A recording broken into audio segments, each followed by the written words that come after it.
আদিনা মসজিদ যত বড় এরিয়া আছে তার ডবল এরিয়া এই জায়গাটা আছে। হেঁটে হেঁটে ঘুরতে 1-1.5 ঘন্টা সময় লেগে যাবে। দেখি কতক্ষণ সময় লাগে, ঘুরি, চলো দেখি।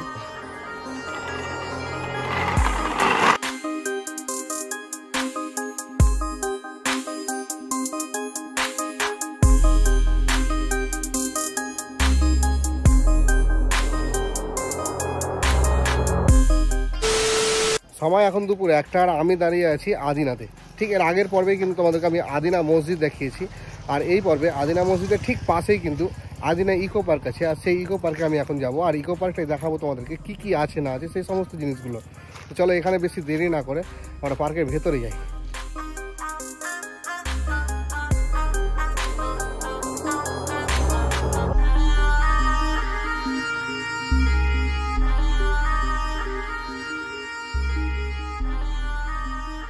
মাত্র 20 টাকা দিয়ে টিকিট কেটে ঢুকে পড়েছি আদিনা ইকো পার্কের ভেতরে। আর ঢুকেই দেখো ভেতরে একটা ভবন আছে, সম্ভবত একটা ক্যান্টিন হবে হয়তো।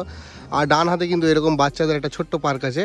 চলো বাচ্চাদের এই ছোট্ট পার্কে কি কি আছে সেটা দেখে নিই প্রথমে, তারপরে তখন ভেতরের অংশে যাব। এই হচ্ছে বাচ্চাদের জায়গাটা। এখানে দেখো একটা বসার জায়গা আছে, আর এখানে বাচ্চাদের খেলার মতো কিছু অ্যাক্টিভিটি জিনিস আছে। বেশ ছোট্ট একটা জায়গা, খুব সাজিয়ে সুন্দরভাবে রাখা আছে।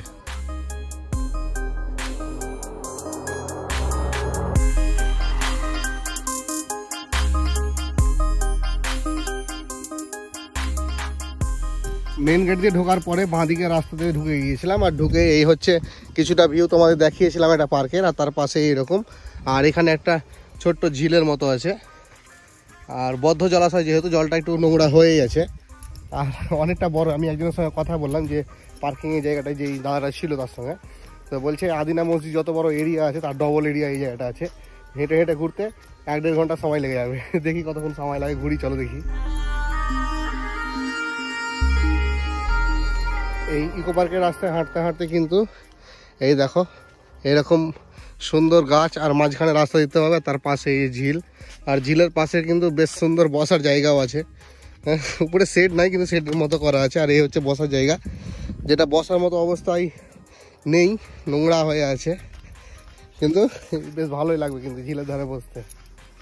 আর এই হচ্ছে বোটিংয়ের কাউন্টার। এই জলাশয়ে বোটিং হয়।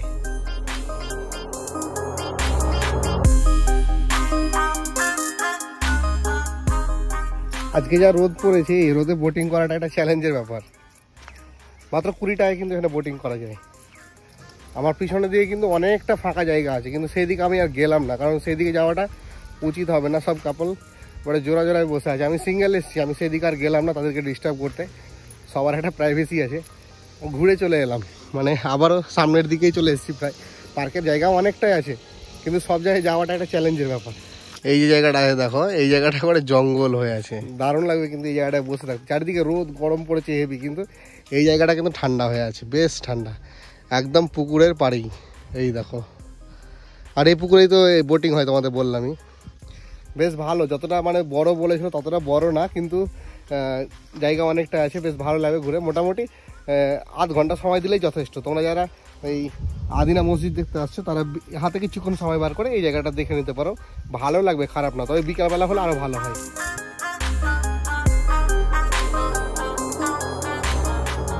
এই যে জায়গাটা দেখছো, এই যে দেখো, এটা বিশাল ধ্বংসাবশেষ একটা বাড়ির মতো আছে, অনেক পুরনো লাগছে মনে হচ্ছে। দেখো এই উপরে গাছ টাছ হয়ে গেছে, আর ইটগুলো দেখে মনে হচ্ছে পুরনোই। একদম মেন গেট দিয়ে ঢুকেই এটাই কিন্তু পড়বে পাশাপাশি।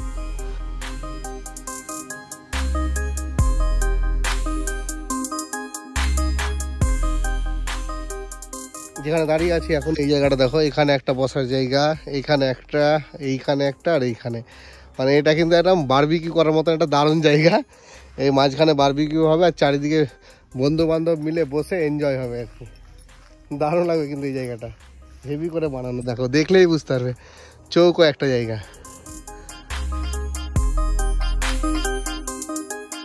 আমি কিন্তু ঘুরতে ঘুরতে এবার যে জায়গাটায় চলে এসেছি, এটা সব থেকে মানে পপুলার জায়গা। এই দেখো, এটা হচ্ছে I love Gazole selfie point. চলো সেলফি পয়েন্টের কাছে যখন চলে এসেছে, একটা সেলফি তুলেই নি, গাজলের স্মৃতি হয়ে থেকে যাবে। চলো একখানা সেলফি তুলে স্মৃতির খাতায় লিখে রেখে দিলাম। এবার এই যে ক্যান্টিনটা আছে না কি আছে, এই ভবনের ভেতরে চলো দেখি কি আছে, জানতে তো হবে ব্যাপারটা। ভবনের ভেতরে একটা ক্যান্টিন আছে যেটা আজকে বন্ধ আছে বলে দেখতে পারলাম না, আর বাইরে লেস টেস গুলো বিক্রি হচ্ছে এই আর কি ভেতরে। আর ভেতরে জলও পেয়ে যাবে তোমরা, এই দেখো এখানে ট্যাঙ্কি বসানো আছে, ট্যাপও আছে, মানে জলের খুব একটা অসুবিধা হবে না। আর এই জায়গাটা কিন্তু একটা ছোট্ট পার্কের মতো আছে বাচ্চাদের। আবার এই যে বসার জায়গাটা দেখো খুব সুন্দর, কিন্তু এরকম উপরে ঝাল জঙ্গল, আর এই হচ্ছে বসার জায়গা।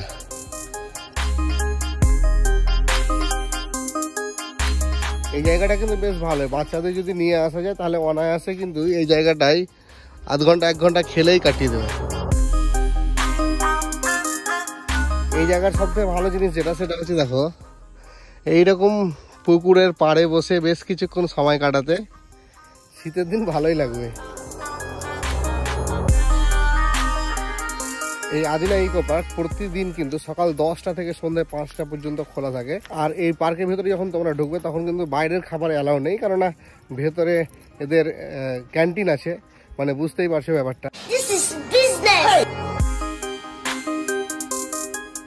ইকো পার্কের মধ্যে মোটামুটি 45 মিনিট মতো সময় কাটালাম, আমি ভিডিও বানাচ্ছিলাম বলে 45 মিনিট লাগলো। তোমরা যদি এমনি ঘুরতে আসো তো আধ ঘন্টায় কমপ্লিট হয়ে যাবে। যাই হোক চলো এবার ইকো পার্ক থেকে বেরিয়ে পড়লাম, আর বেরিয়ে আবারও এই রাস্তা বরাবর যেতে শুরু করেছি। এবার আমরা কিন্তু এখান থেকে রওনা দেবো আদিনা ফরেস্টের উদ্দেশ্যে। চলো এখান থেকে বেরিয়ে পড়ি। আমাদের বাইকটাকে নিতে হবে, বাইক পার্কিংয়ে রাখা আছে। এই দেখো এখানে আমার বাইকটা এতক্ষণ পড়েছিল পার্কিংয়ে। যাই হোক এবার বাইক নিয়ে নেবো, চলো এবার রওনা দিই। এই হচ্ছে NH-34, আর ওই দেখো দেখা যাচ্ছে ওই দিকটাই হচ্ছে আদিনা মসজিদ আর আদিনা ইকো পার্ক দেখে এলাম। আর তার ঠিক ডান দিকে যে রাস্তাটা ঢুকে আছে, যে সাইকেলটা যাচ্ছে, এই রাস্তা দিয়ে সোজা আমরা চলে যাবো, তাহলে কিন্তু আমরা আদিনা ফরেস্ট দেখতে পাবো। NH-34 দিয়ে নেমে গিয়েছিলাম ডান দিকে, দিয়ে ভাঙাচোরা রাস্তা দিয়ে কিন্তু মোটামুটি 10 মিনিট মতো রাইড করে আমি এখন চলে এসেছি আদিনা ডিয়ার ফরেস্টের কাছাকাছি। কিন্তু আদিনা ডিয়ার ফরেস্টটা এই ভিডিওটা তোমাদেরকে দেখাবো না, কারণ আদিনা ডিয়ার ফরেস্টকে নিয়ে আমি স্পেশালি একটা ভিডিও বানিয়ে তোমাদের সামনে উপস্থাপন করব। আজকের এই ভিডিওটাকে এখানে শেষ করছি, দেখা হচ্ছে পরবর্তীতে আদিনা ডিয়ার ফরেস্টের ভিডিওতে।